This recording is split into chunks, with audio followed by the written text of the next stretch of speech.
family stories that I heard, especially from my grandmother, that she would share with me as a child, and made me want to find out more. And it's the stories of the people that really intrigue me. And we can talk about numbers and armies and battles and dates and all those things, but it's the real life stories that really start to flesh out the bigger picture. Now, the problem we've got here is there have been a lot of great literature written about the 13th and the 4th Infantry.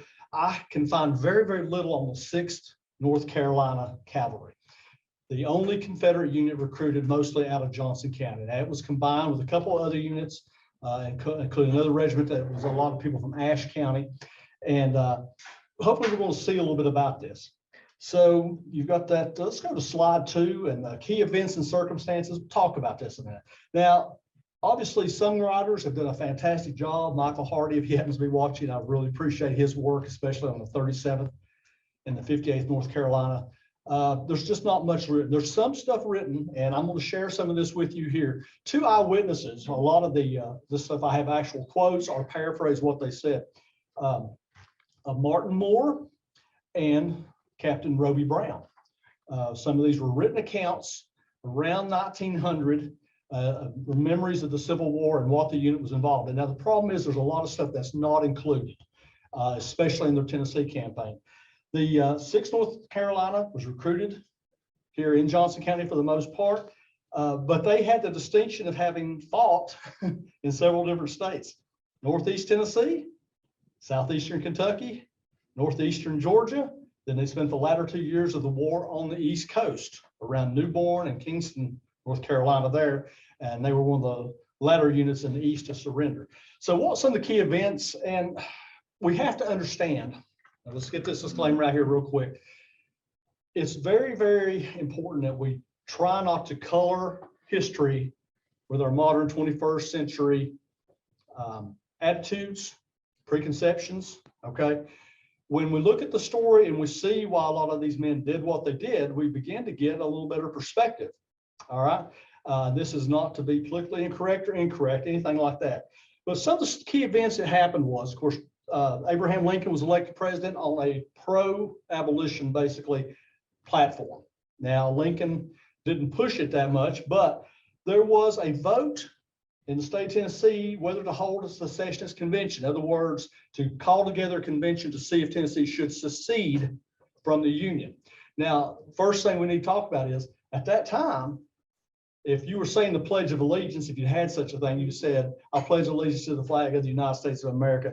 And you said, our states, okay? It was viewed more as a group of states joined together for the betterment. Now we look at it from the other end of things as a central federal power, okay? And states are just a subdivision of, all right? But at this time, states had a lot more authority, their laws carried a lot more weight, and their people's loyalty was to their state. If you ever read the memoirs of Robert E. Lee, you'll see that he was greatly torn. He did not want to leave the Union, but he also felt like he needed to go with his home state of Virginia. Governor Isham Harris prodded the legislature to bring this about, but it failed. And so, as on February the 9th, the 1860, oh, I said 1961, another typo. Okay, let's go to slide number 2 then. Nope, I'm sorry.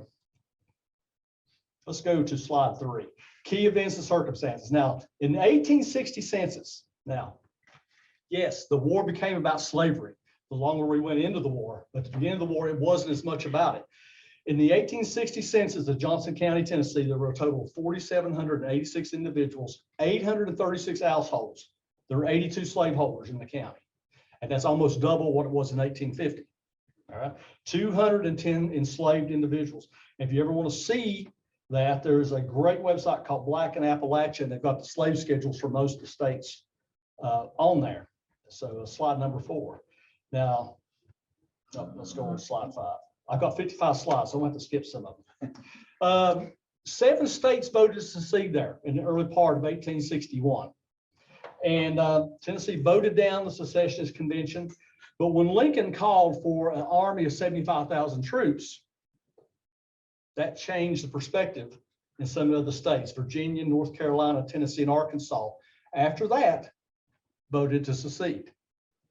So Blame it on Lincoln, blame it on the certain, whatever, however you want to do it. But that seems to be the prevailing thing that tipped the scales toward Tennessee and other states voting to secede. Now, let's go on to, let's go to slide 6 there. And you see how the nation was divided there? With the map. Yes, all right, good deal. We're staying organized. Those green states seceded there in February. The orange seceded in April and May. You see West Virginia up there in red. West Virginia seceded from the state of Virginia during the war and founded their own state. There was a push at one time for East Tennessee to do that, although it failed. Not sure exactly why. And Delaware, we don't think about Delaware, but Delaware was a slave state. Delaware and Maryland were basically occupied by federal troops and never allowed a secessionist vote to come up in those states. So let's go on to the next slide then. Tennessee's vote, when Tennessee voted to secede in June 8th, 1861, statewide is about 70% for and about 30% against. Now I've looked at this and you can actually see on Vote Archive, and you can see the breakdown by county, if you are interested in that. And we talk about voter suppression and stuff like there are some counties in the west part of Tennessee that there were 0 votes to stay in the Union. Now I find that hard to believe. Now, we can say whatever we want about mail-in ballots or whatever, but you know, there was probably a little bit of suppression there. In Johnson County, though, here's the thing. 87% voted against secession in Johnson County to 111 votes to secede. All right. So if you've got 82 slaveholders and 111 votes for, you know, you got to feel like there wasn't an overwhelming amount of support for slavery at that point. So it's 13%. I do know that in trade, only 2 individuals voted for secession. It's 122 to 2, and there was only 1 slaveholder in trade. And he actually left, joined a Confederate unit, and never actually came back to trade. His property was seized by the state, and where the trade school sits now is that property, part of that original property. All right, so, okay, let's look then at slide 8. What motivated these men to secede now, or to join the Confederate Army? And I'm just going to read this. This is from Michael Perman. It says, some historians emphasize that Civil War soldiers were driven by political ideology, holding firm beliefs about the importance of liberty, union, or states' rights, or about the need to protect or destroy slavery. Others point to less overtly political reasons to fight, such as the defense of one's home and family, or the honor and brotherhood to be preserved and fighting alongside other men. Most historians agree that no matter what he thought about what he went into that war, the experience of combat affected him profoundly and sometimes affected his reasons for continuing to fight. So I'm just going to leave that there. All right. So how did the 6th North Carolina come to be? All right. Well, on slide 9, we've got a very confusing beginning, because here's what happened. In 1863, there was a special order that combined the existing 5th North Carolina Battalion Cavalry. And do not confuse that with the 5th North Carolina Cavalry Regiment. For some reason, they had 2 numbers. One was a cavalry regiment, one was a battalion cavalry. But the 5th was merged with the existing 7th North Carolina Cavalry. It became the 6th North Carolina Cavalry. And to further confuse things, the 65th Regiment. So if you're digging for records, you may have to look for a lot of different places. And I'll have a really hard time finding as far as a roster for the 7th North Carolina. Now, I'll throw this out to you because you're wondering, well, what about my relative? Are they involved? I've got a partial list. I'll be glad to share at the end of class. Sorry. At the end of the presentation, if you want to see it, it is not gospel, okay? It is a list I've been working on through the years, and I've tried to check and double check, and some I'm sure of, and some I'm less sure of, and I know there's a lot omitted, okay? So anyway, let's go on to the next slide. All right, slide 10. So both those units, the 5th and the 7th, were in East Tennessee and Kentucky when that was issued. They didn't get mustered together until August 31st in Loudon, Tennessee, down below Knoxville, down below Maryville, beautiful area. Now remember, East Tennessee was more Union than West Tennessee and Middle Tennessee. And in Northeast Tennessee, only Sullivan County had a positive vote for secession, all right? Many of the other counties did not. So let's just talk a little bit about the 6th North Carolina and some of the men involved in it. So on slide number 11, you see a a beautiful little panel that you can find online. It's got a list of some of the people involved, and we're going to emphasize some of these just a little bit. So on slide 12, Martin Moore, he wrote a history of the 6th North Carolina, and while he admits it is flawed because he came in later and intended to transfer to another unit, he was made the assistant quartermaster. And his quotes I'll have simply as Moore. So next slide.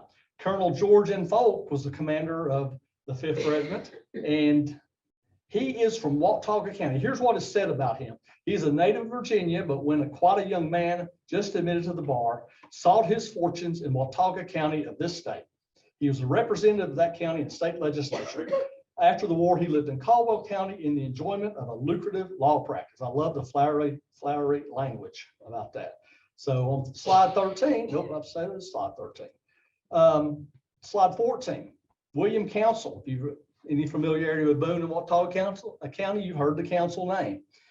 He is a physician, state legislature, also Colonel Alfred Baird from Buncombe County. He moved to Texas after the war. And a few others that you may, some of these might pop up a name to you. Slide 15, Thomas Houston, relative to Sam Houston, Leonidas Sensabaugh, Robert, the contract surgeon was a Dr. Robert C. Ray. You knew that, didn't you, Jen? Yeah. And the Ray House stood there where Mountain City Glove Factory is, or very close to it right there. Burned on Christmas Eve or Christmas night. Night before Christmas. Yeah, back in the early 80s.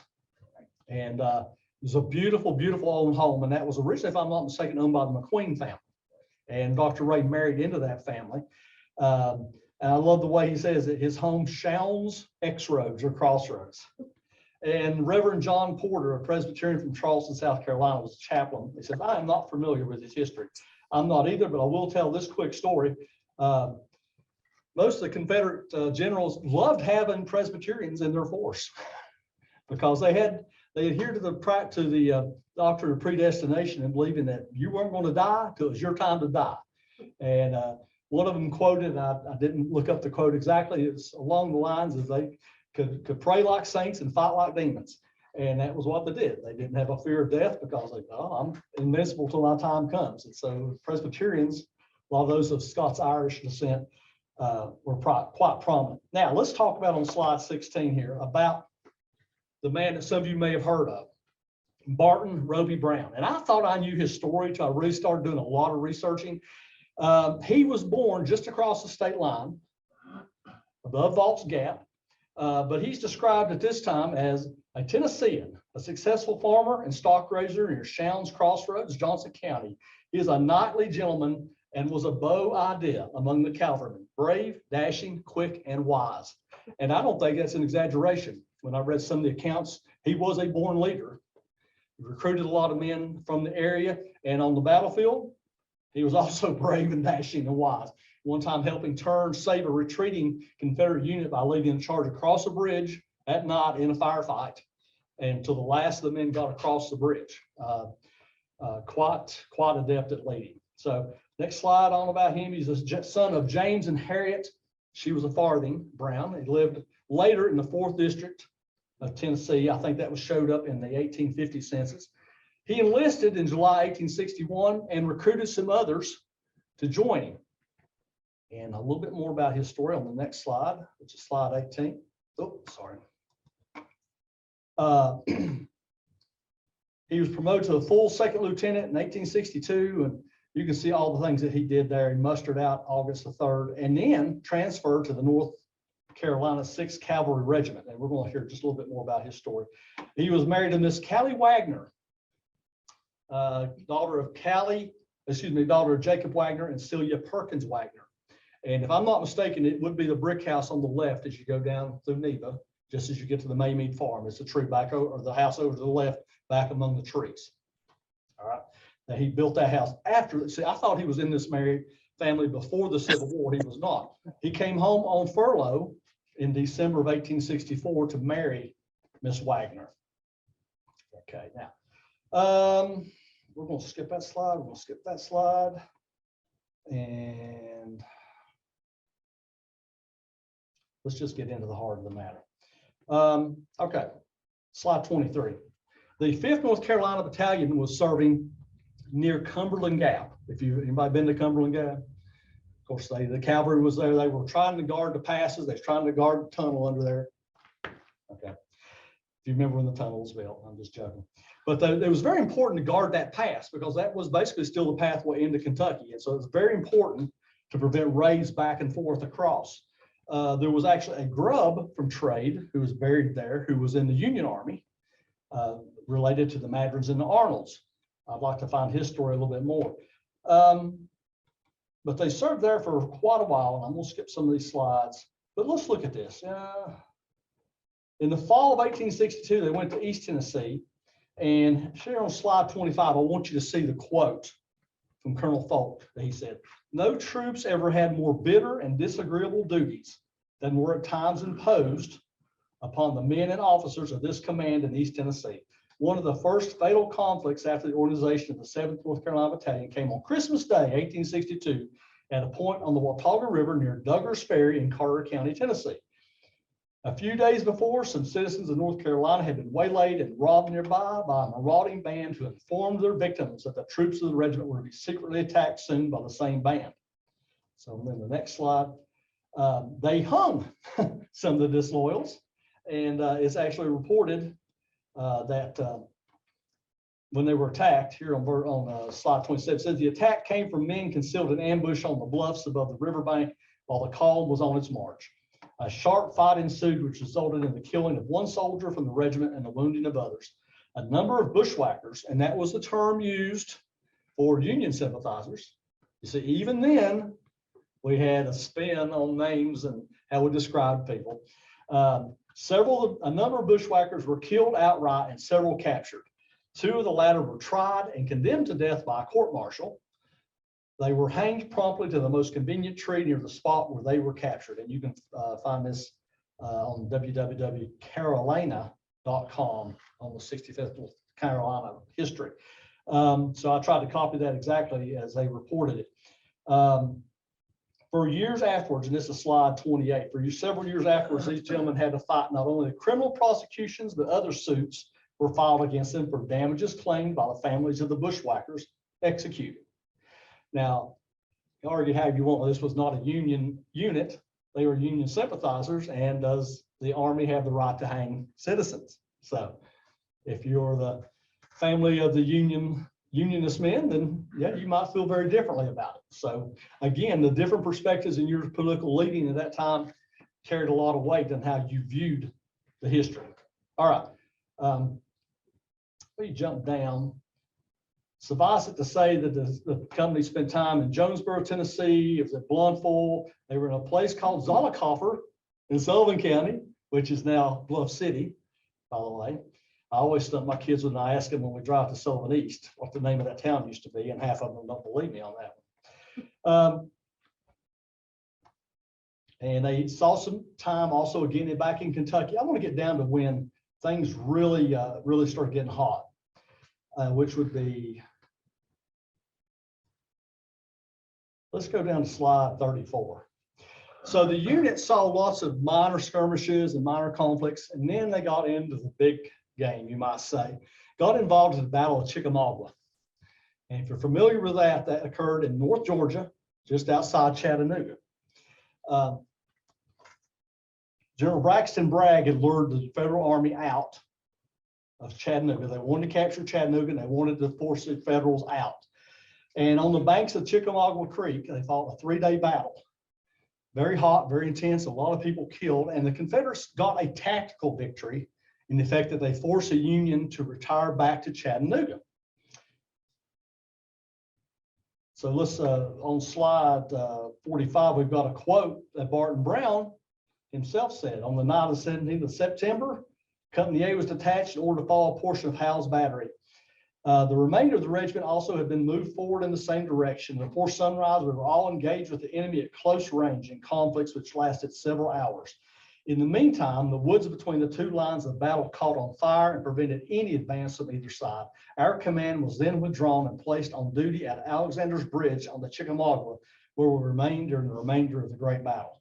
So as a descendant of one of the men involved in this, I'm thankful for that, because if they had stayed in the heat of the battle, I might not be here.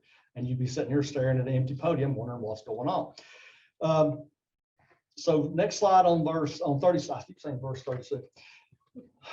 It's Sunday, folks.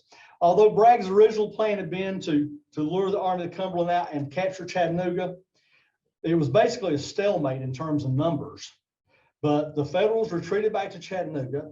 And to me, here is one of the biggest debacles of the Civil War. Yeah. Oh, I'm trying to help her find the right. Oh, yeah. Should be slide 36. I'm sorry. Got it. You got it. Yeah. All right. That was the intent. All right. So if you go to slide 37, you can see looking out. Have anybody ever been to Lookout Mountain? Yeah. It's an impressive view down. Now, if you're the Army on the mountain overlooking Chattanooga, how in the world do you get forced out of there? By Army marching up the mountain towards you. It was one of those, wars are decided, battles are decided on small little things. And what happened seemingly was the Confederate pickets down at the bottom of the mountain were ordered to fire several times and retreat back to the lines. Nobody told, evidently, the ones in the second line. And when they saw the men on the front line retiring back to a safer position, they thought a retreat was on. And before you knew it, those men were running up the mountain, the Federals advancing, and the Confederates, there's no other way to describe it than a debacle. I lost a game this year. Our team, we were up by 7 runs in the last inning and we lost. I would equate it with that. Okay. Because as a coach, I'm sitting there on a bucket and I see what's happening and you realize there's absolutely nothing you can do about it. And Bragg was probably about the same way. The momentum gathered and the Confederates had had a tactical victory at Chickamauga and lost Chattanooga. And this is equated with a huge victory for the Union, and it really was. Because in essence, what it did, it opened up Georgia to Sherman to advance through later. And that's the Sherman's march to the sea. But that loss was a tremendous defeat for the Confederate Army. Now, here's what's going to be a turning point on the next slide, slide 38. After that battle, the command, the 6th North Carolina, was sent with other troops to help support General Longstreet. Now, Longstreet, if you know, was a Confederate general in Northern Virginia, but Lee had allowed him to take his group, his army down to Northeast Tennessee to secure Tennessee. All right. There's a little town called Philadelphia. And I don't know if you call it a town. The last time I was through it, it was only maybe a couple of red lights. If there's anybody watching from Philadelphia and you've grown, I apologize. But at the time, there wasn't much in Philadelphia. Evidently, because I can't find much what happened here, evidently they were surprised by the Federal Army. And not only were they tactically defeated and routed, they lost a lot of their horses.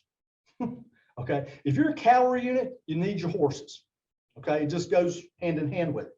So next slide on 39, it says, many of the men dispersed by the onslaught of the Federal cavalry and the loss of their horses and being also practically in the enemy's country, made their way as best they could to their homes in North Carolina. So many of these men returned home because their unit had practically been smashed. They were cavalry, and they had no horses. And so they returned back to their homes. Now, what happened was, there on slide 40, it was a real turning point for the unit. And Roby Brown was instrumental in coming home and convincing many of these men to return to the Confederate Army, which many of them did. So they ended up going to Asheville, North Carolina. So now you've been in Kentucky, Tennessee, Georgia. Now you're going back to Asheville, where the original 5th was consolidated. And I had an ancestor, great-great-great-grandfather, William Larkin Reece, who lived in trade, who did some blacksmithing. And evidently he had enlisted in 1861, and he re-enlisted again. I'm not sure exactly what was used to promote him to do so, but he attained the rank of blacksmith. So he was one of the blacksmiths listed on the roster for the 6th North Carolina. So you would hope that that would be a little safer job, although I'm sure it's quite busy. You had a lot of horses to shoe and stuff like that. But that may have been a little bit of an incitement or enticement to him to join back up and not be in the forefront of the battle. So on slide 41, we're going to see how the group moved. They reformed in Asheville, North Carolina. Then they moved all the way to east to New Bern. Am I saying that right? Right from North Carolina? Okay. Yeah. Because sometimes you can say these North Carolina names and they're just completely whack, as the kids would say. All right, now they don't say that anymore. But all the way to New Bern, North Carolina, where the Union Army had a couple years before had already taken Fort Fisher on the coast. So now you're all the way over here. Now let's talk just a little bit about what it was like. So slide 42, what was life like for a cavalryman? All right. And you should be, oh, I know what. If you hit your forward button, it should animate that picture out. No, it didn't. Okay, I'll just have to tell you what it says behind that. Said cavalrymen were armed with breech loading carbines, sabers, and pistols.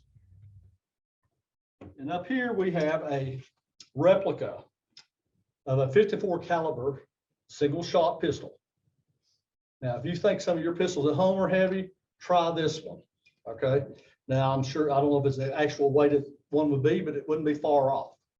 Try imagining now riding a horse at full gallop and trying to handle this thing and knowing you've only got one shot. Because if you miss, you can't yell time while I reload. Okay, you better be right with the shot, and you better be handy with a saber or a sword or whatever you might have. So this is, and I'll leave this up here. You can see it afterward. It's really neat to see. You also see over here a cavalry saddle, which is pretty neat. A couple things. It is cut out. And for those of you watching, I apologize, you can't see this. Like a modern Tour de France style bicycle seat. If you're a gentleman, you understand why. Okay. But there was also, and Pat brought up my attention, an example of what they call the McClellan saddle. George McClellan, who was one of the Union generals, who Lee made look like an idiot at times in the East, before the Civil War, had gone to Europe to investigate European tactics and weapons and the way they did war. And he came back with a whole brand new idea based on a couple of ideas. One was a Mexican saddle, and I forget what the other was. And that was instituted as the McClellan saddle, which was used by the Union forces. Now, if you're Confederate and you capture a horse that's got a really nice saddle on it, you're going to use it? Yeah. Darn right. And you're going to use any kind of weapon you can get a hold of too as well, right? So you see a lot of the same equipment used by both forces. All right. Right. Yes. One of the reasons that was so practical was because it required less wood. Yes. Which was heavier. Yes. Plus, Yeah. it required less leather, which was not readily available. And if your horse is carrying 4 pounds less, that might be all the difference between getting you safely home and breaking down 2 miles from home. All right. So weight was a big consideration. Union forces got tents to use. It says Confederates did not receive shelter tents, although some Confederate units were issued a variation of the tent, which they pitched as a lean-to or shelter. As the war progressed, it was very common for Confederate camp to be filled with captured Union tents, as well as captured blankets, canteens, and haversacks. And the picture that I have there is actually of them in camp, a winter camp where they actually built log cabin style lean-tos and such. All right. The next slide. See a group of Union cavalrymen with their sabers.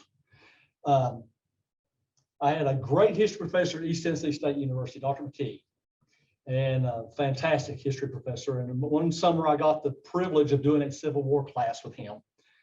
And he was fantastic. We see all the time the soldiers marching with bayonets. He would guarantee to you that there were more people killed with a saber in cavalry charges than were ever killed with a bayonet. Okay, because the guns had gotten so good, typically the bayonet was not really effective anymore. You never got that close to your opponents. So that's an example of some cavalrymen with theirs.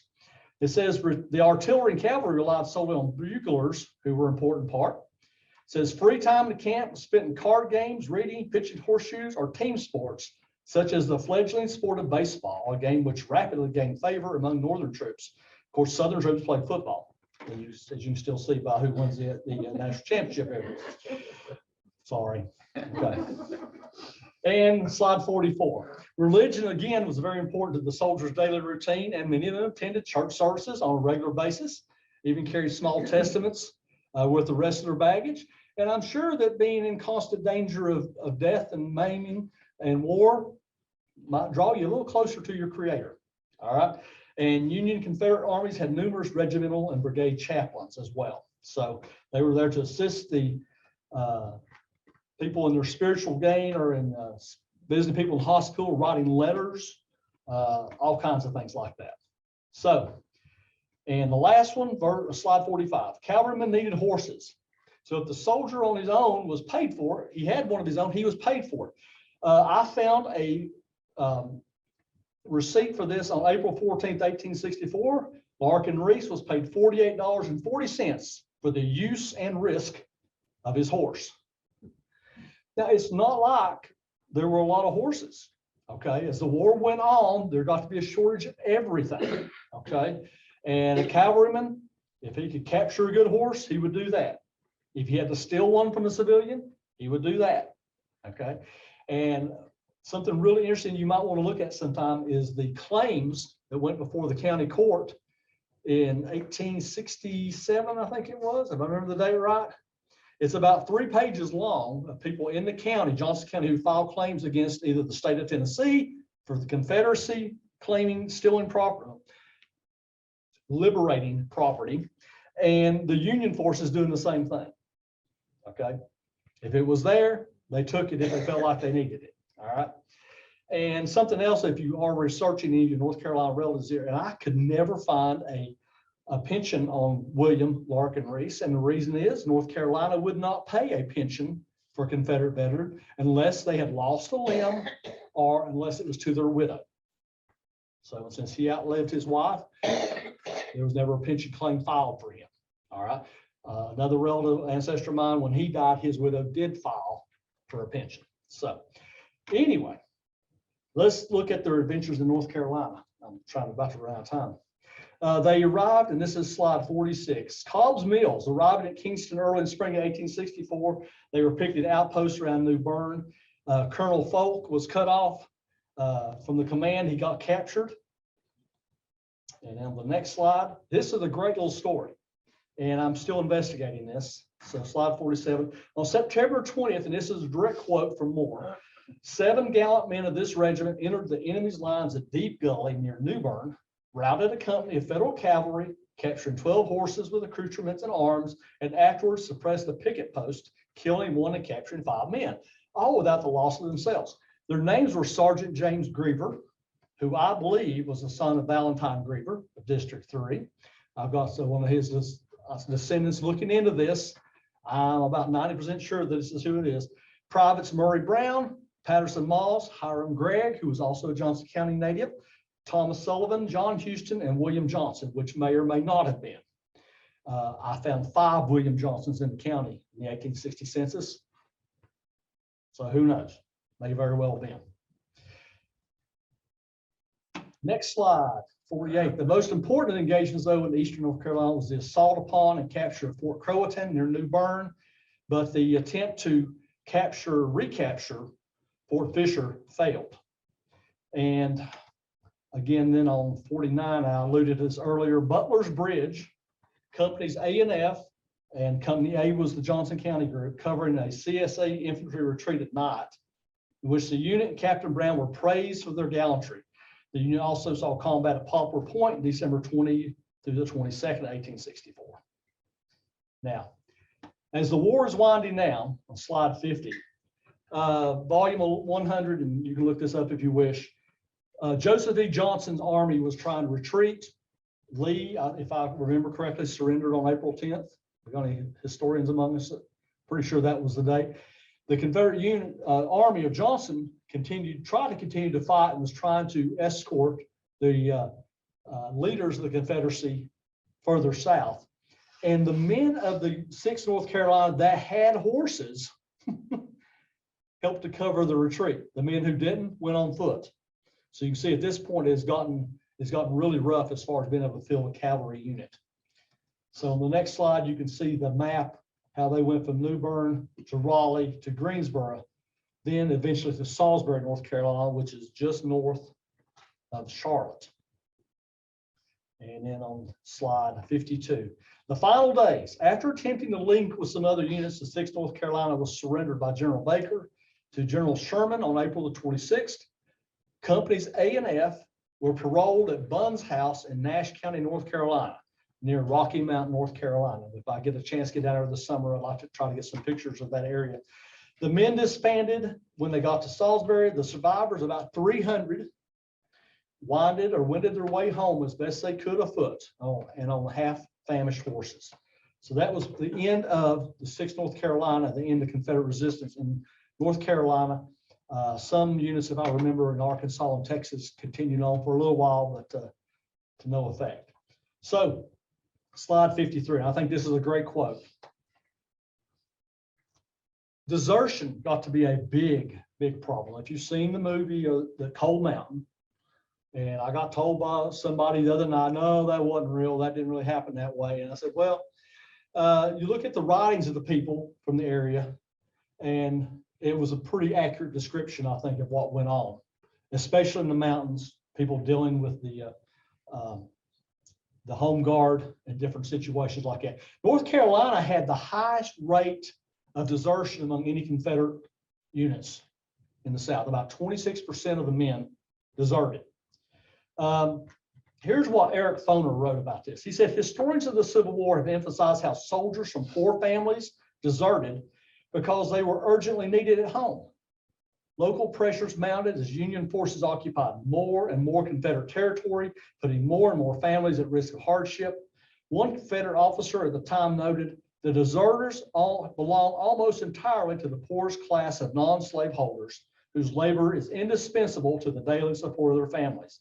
And that when the father, husband, or son is forced into the service, the suffering at home with them is inevitable. It is not in the nature of these men to remain quiet in the ranks under such circumstances. So large numbers of men did desert. I've got a relative that deserted from the 13th Tennessee and came home to deal with some business. And I think at fear of being court-martialed, joined the 4th Tennessee because that's a unit handy, and it's the whole the paperwork is there, how his desertion was expunged because he joined the 4th Tennessee. I think he came and got involved in some fracas here, but I won't get into. That's time for another story, and we don't have time for it today. But you're familiar with that story, the Wilson Potter feud. You've heard that story. He was a potter. Anyway, not all potters are mean, just most. Most of us have, yeah. Okay, so some soldiers, and this is the next slide, also deserted from ideological motivations. As the war became more and more about slavery, the phrase you heard many times was, it was a rich man's war, you know the rest of it, and a poor man's fight. Now, one of the interesting things you can do, you can look on the 1860 census and you can see the slaveholder schedule for Johnson County. Like I said, there were 82 slaveholders, although about a third of the slaves were owned by 4 families here in the county. Very, very, very few of those families actually contributed people to the war effort as far as being in arms. Take that for however you want to, but the rosters and the numbers don't lie, okay? It says again here, North Carolina lost nearly a quarter of its soldiers, 24,000 to desertion, highest desertion rate of any Confederate state. And that's from the book, an article by Ram Dotson. So, and here's a list of some of my sources. Now, here's your opportunity. How many of you had ever heard of the 6th North Carolina before today? No. You? I never. No. You didn't know there was a Confederate unit from here, did you? As the old saying goes, the victors write the history. There's a lot of truth to that.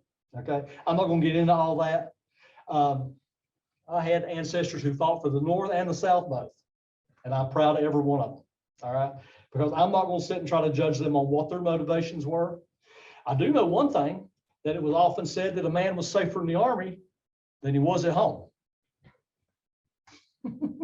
And that's quite the case. I have a close family tie to 2 men who were shot by conscription parties. One shot in his front yard.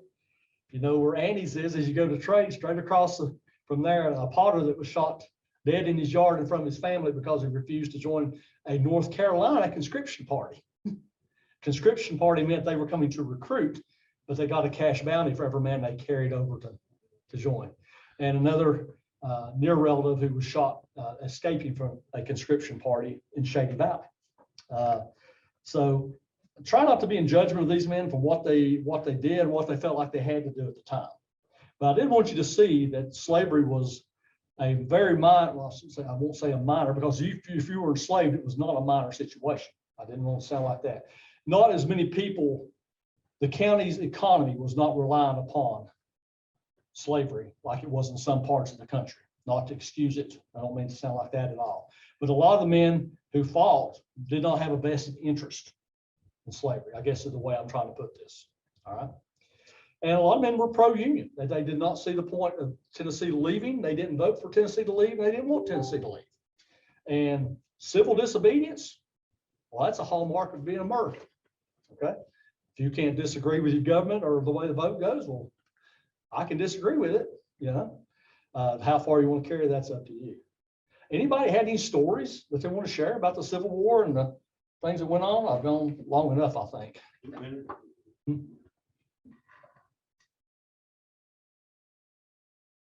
All right. Well, like I said, I have a list of what yes. Do you think a lot of those deserters were also people that had gotten put into the Confederate Army because of conscription? All right. When we say conscription, we're going to call it being drafted at the end of a barrel. Okay. And some of those men, when they got an opportunity to desert and even surrender to Union forces, they did. Some came home. Hiram Jones was a resident of Johnson County, joined the 6th North Carolina, and at some point managed to wiggle himself free and joined the 13th Tennessee. Yes. Who were the big slaveholding families and what did they harvest, like tobacco that needed slaves? I'm assuming it was tobacco, probably grain crops as well, like corn. The majority of the slaveholders were in the 3rd district, which meant on the census you'll see Shells Crossroads, 3rd district, and Forge, mainly in the area where National Textile sits. And on down through Neva was where a lot of the slaveholders lived. So there were some in other parts of the county, but the majority were there. Yes, sir. What was, I think the figure was 820 slave owners. Yes, we can go back to that. That was. That seems like a large number, but Thomas Jefferson alone owned over 600 for free plantations, you know. Mm-hmm. Let's see if I can find it. I think it was 820. Okay, slide number 3. Yeah. 836 households in the county in the 1860 census, 82 of those owned slaves and 210 enslaved individuals, Okay, which if you do the math is less than 3. Yeah. And you had several over 20. Most of the slaves owned were 1 or 2 slaves in a household. Yes, sir. In defense of North Carolina, you can tell by my accent that I'm not from North Carolina. I was surprised at the desertion rate, but I think historically they had the highest casualty rate of anybody on the. I think they did. Yes, there were more battles fought in Virginia. Yeah, second most in Tennessee, but I think North Carolina gave more to the Confederate cause in foreign lives. You think it would be Virginia, but approximately 2/3 of the battles were fought in Virginia. Yes, yeah, the big major battles. Of course, there was a guerrilla war going on over Everywhere. and again, like you said, there were a lot of, especially in the western part of the state, a lot of poorer farmers. The man was the breadwinner for the house, and and sometimes they would desert, come home and help get the crop in, and then go back to their unit. They didn't think the war was going to last that long either. That's the other thing. They felt like it would be over quickly, and you see that in the early writings. We'll whip them Yankees in 2 months, and vice versa. Yeah. And when it set in that this was going to be a long, drawn out battle, and it's going to be bloody and messy, a lot of people lost heart for it. I see that. Well, that they couldn't just leave their families to start. Right. Yeah. And a lot of men joined. You think about the fervor that gets swept up. Everybody's, oh, I'm going to join. I'm going to join. You want to join? Yeah. And Yeah, I guess, and you get swept up in it and you don't want to be shamed in front of your community, in front of your sweetheart or whatever. And you feel like you need to join. It's only going to be a couple months anyway. We're going to see the country. So, and it didn't turn out that way. So, and the interesting little thing about when Lincoln called, and this was on slide 5, Lincoln called for 75,000 troops. That was the maximum allowed by law. A law that was written in the early 1800s. And the federal government said that the U.S. Army could only go up to that amount, and he called for the maximum amount. There were times later in the war, there were 3 or 4 armies of the Union on the field of over 75,000 men. Okay. The Army fighting in Virginia, the Army fighting in Tennessee. It was huge numbers of armies. So what happened was the states recruited. And something you'll see in the Confederate Army was the officers would be members of the Confederate Army because they would always have rank above a colonel, and it would always have a higher rank than a colonel in the state militia. But they would command militia units or states or troops raised by the states. So, and also some units, they were well funded and had nice uniforms, nicer uniforms than the regular Army did. And in some cases they didn't. And you'll see the butternut, we talk about gray, and it's a beautiful color gray. Typically, it's your officers that had a gray. Most of the enlistment men wore a uniform that was dyed from butternuts. So it's kind of a tannish brown color. So called it butternut gray, they called it, even though, in my opinion, it wasn't gray. So, any other questions? We have Yeah. one from Zoom. Okay. Do you have information on Company B, 17th Tennessee Infantry, Well, Confederate?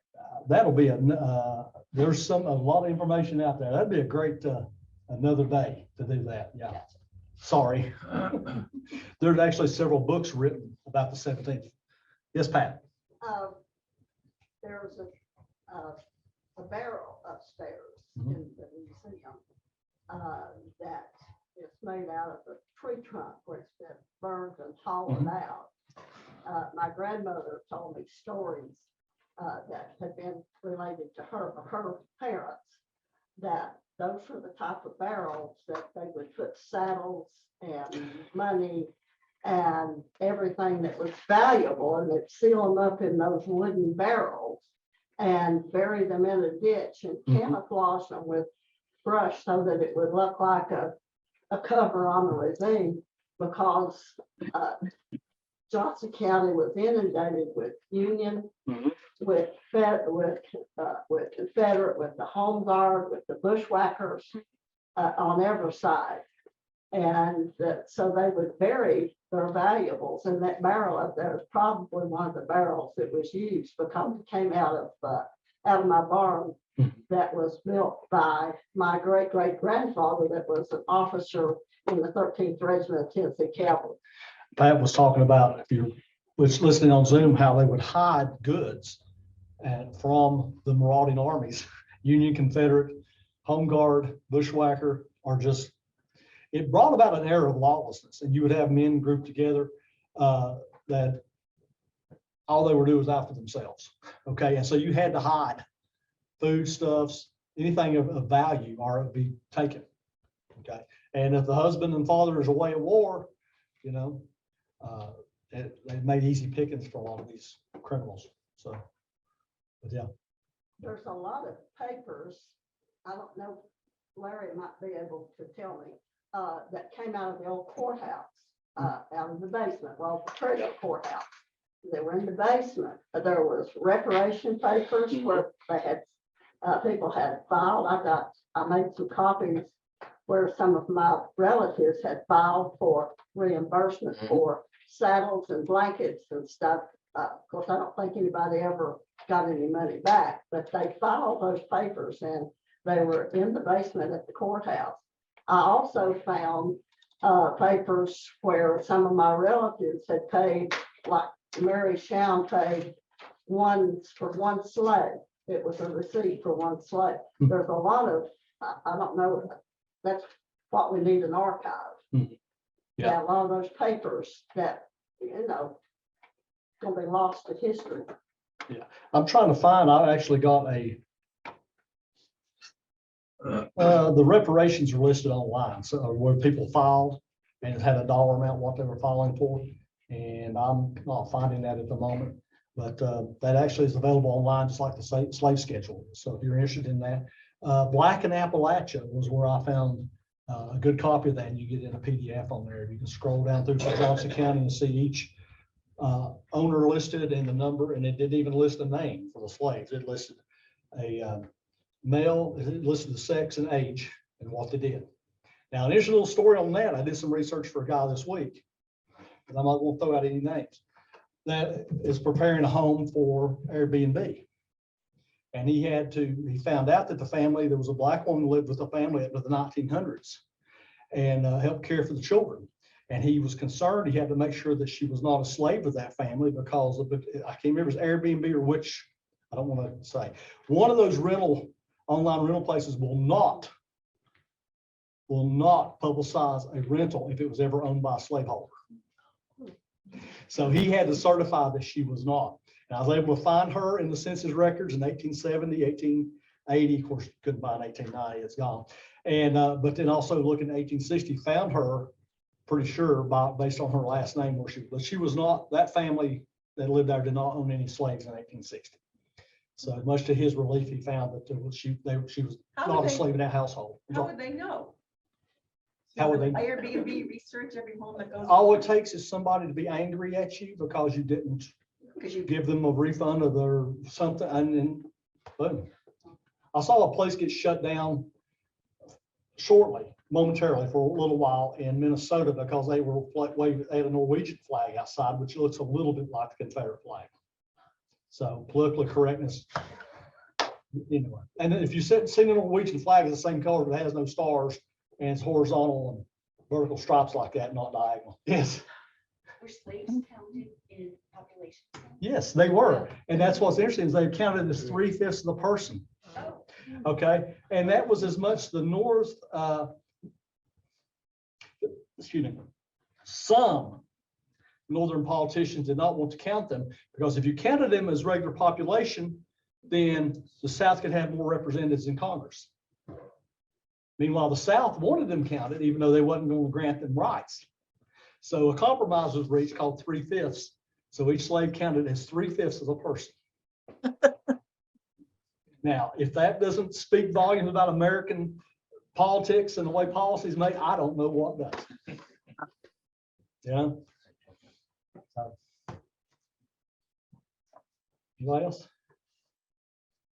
Well, I have thoroughly enjoyed it, and thank you for listening. Nobody nodding off. Jeff Fritz, I was really worried he was going to lose you there for a minute, but you've kept it together.